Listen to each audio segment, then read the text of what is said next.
welcome to my channel. I am Courtney Noel, and clearly I am Courtney Noel. If you're new to my channel, welcome, welcome, welcome. And if you are an oldie but a Goldie, hey girl, hey boy, hey, welcome back to my channel. And all my Goldies know, if you see a scrub top with a stethoscope, this is going to be a nurse related video. I know I haven't been making my nursing videos, so I said let my nurses know I'm still here. We still tracking, okay? So this video is going to be we're going to talk about the pros and cons of leaving bedside nursing. So if you like, girl, I'm tired of working bedside, honey, what can I do with this nursing degree? Okay, what's the pros and cons? If you like, girl, is it really even an option to leave bedside nursing?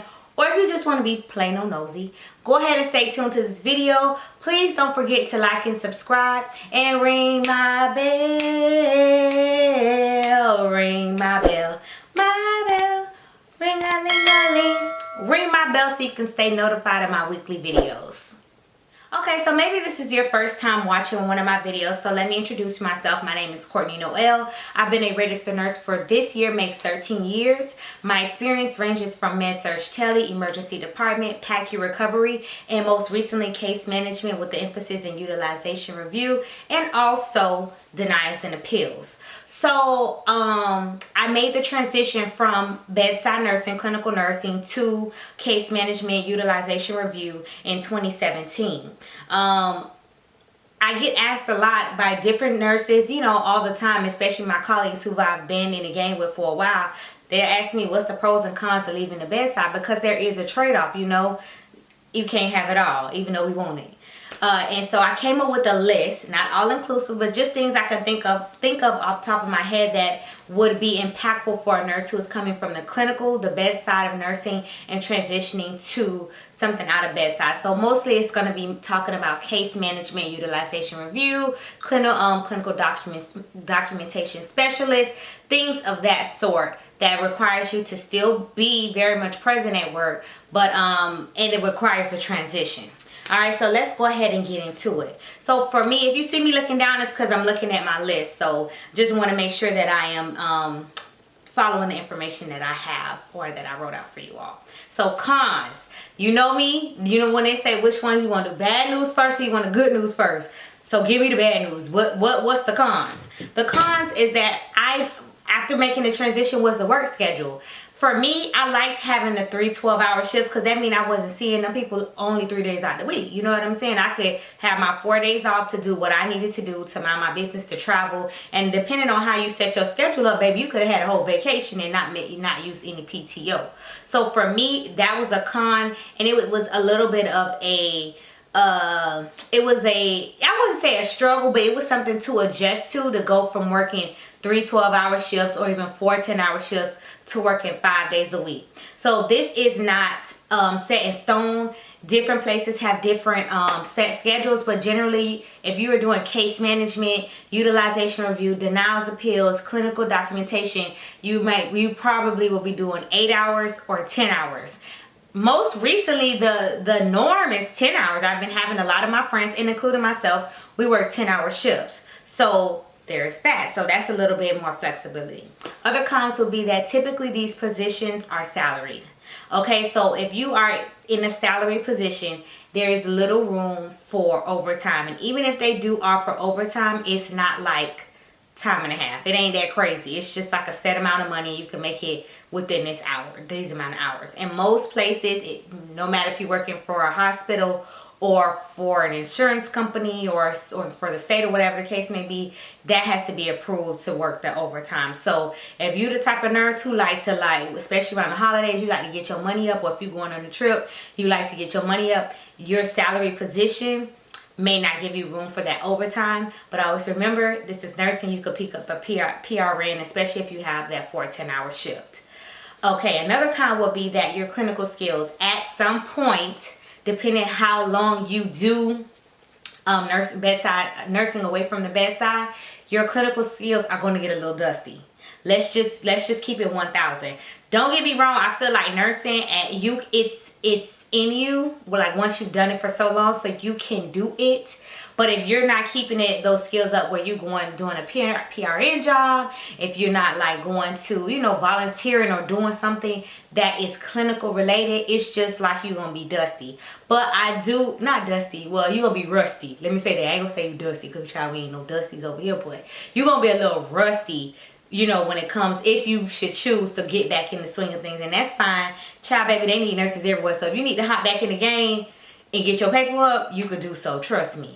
I would say another con is the transition. So transitioning from clinical to case management, it uses a whole nother side of your brain. So how you would see things from a clinical setting, we see it from a clinical setting, but we also see it from a more financial, a more administrative light as well. And I do have some videos on utilization, case management, and all that. So if you want more in depth of what I'm talking about, you want more insight, just watch that playlist, baby girl. It's probably up here, or baby boy, it's around here somewhere. So go ahead and watch that so you can understand more so what I'm talking about.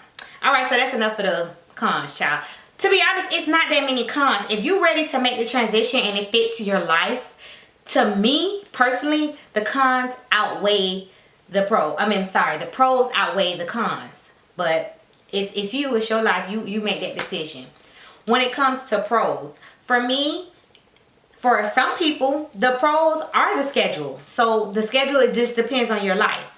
So if you are the type of person like, child, I like my weekends off and I like my holidays, which is me, girl, because baby, I ain't trying to work on nobody's holiday or nobody's weekend, then it's perfect, because even though you may be working during the week and you may not have as many days off, having the holidays and the weekends off are a major deal. Every weekend, not just every other weekend or every other holiday. So I think that for me, at first I was like, I miss my days off during the week. But then once I transitioned and I was like off with my family and friends, we can do things on the weekends, every weekend. Or once I was able to like do holidays, I don't have to worry about, oh my goodness, girl, I can't even make Christmas because I'm gonna be at work. It really made me feel like good. It made me feel like more so a normal member of society, okay? Another pro, especially going on right now, is the work from home aspect. So if you are doing case management, you're doing utilization review, clinical documentation specialist, there are a lot of opportunities to work from home. And if your position is not fully remote, you have the hybrid position where you may, if you're working from the insurance side, you may go to check on your clients at the hospital and come home. That was in place before we even went into this whole pandemic situation. So if that's the case, that's kind of cool too. So you have the option in these positions to not only be away from bedside, but to work from the comfort of your own home, which is what I do. Another pro is that you do get to see another side of nursing or another side of healthcare. And once you transition away from the bedside, you kind of get that aspect in case management, utilization review, clinical documentation, billing. If you do the HEDIS, all that stuff, you get another insight to what really goes on behind the scenes for healthcare. And so, for instance, let me give a quick example. Like I said, I've been a floor nurse the majority, or not a floor nurse, but a clinical nurse the majority of my career. And I never knew I would always, when I took orders from a physician, especially in the ED, they would tell you the status, inpatient observation, but it never clicked to me what it meant. So once I became a utilization review nurse, and it took me a while now to understand what's inpatient versus observation. And it's not like a quick concept that I can just tell you. I got a video for that, so go watch that, honey. It'll give you some more tea. But it changes how you see healthcare and how it all really ties in together, what you do on the front end and how we deal with it on the back. So that's what I mean. It opens up your whole career to a whole nother world. So that, for me, was a big pro. Another pro is that it's less wear and tear in your body. If you're working from home at your desk, baby, you're not rolling no patients, you're not lifting no patients, you're not wiping no butts, you're not, you know what I'm saying, you're not getting them up to go use the commode, because we all know, baby, yes, we may have a PCA or a CNA, but 9 times out of 10, no tea, no shade, they doing something that they can't help you. So, you know, you gotta kind of do these things on your own, and that tears your body down. So it's less wear and tear in your body when you leave bedside nursing it. And that goes too if you left the bedside as far as hospital acute care and you're working in an outpatient clinic or in a doctor's office. That still is away from bedside, so to speak, and it's less wear and tear on your body. So that's something to think about as time progresses. For me, okay, so the last pro that I think personally comes with leaving the bedside is that it's less stress. Don't get me wrong, it comes with its own type of stressors. Don't get me wrong. But here's the thing. If you make a mistake, 9 times out of 10, it's reversible. You know, it can be corrected or there is a solution to the problem.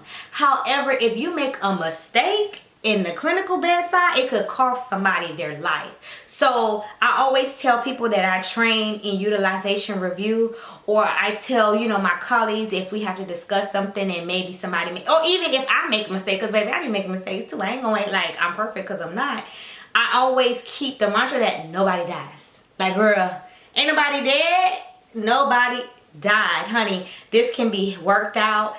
Nobody died. Everybody can breathe a sigh of relief, and we can learn from this experience and keep moving on. Like, it really is a just culture because nobody dies. You know what I'm saying? You just learn from it and keep it pushing, especially if it was an honest mistake. Alright guys, so these are the pros and cons that I came up with for leaving the bedside and transitioning to case management, utilization review, etc, etc, etc. If this video was helpful, go ahead and drop some comments in the comments box. If you want more videos like this, go ahead and drop comments in the comments box. Don't forget to like, and most importantly, as always, I love you. I love you so much, but God, He loves you so much more. God bless you.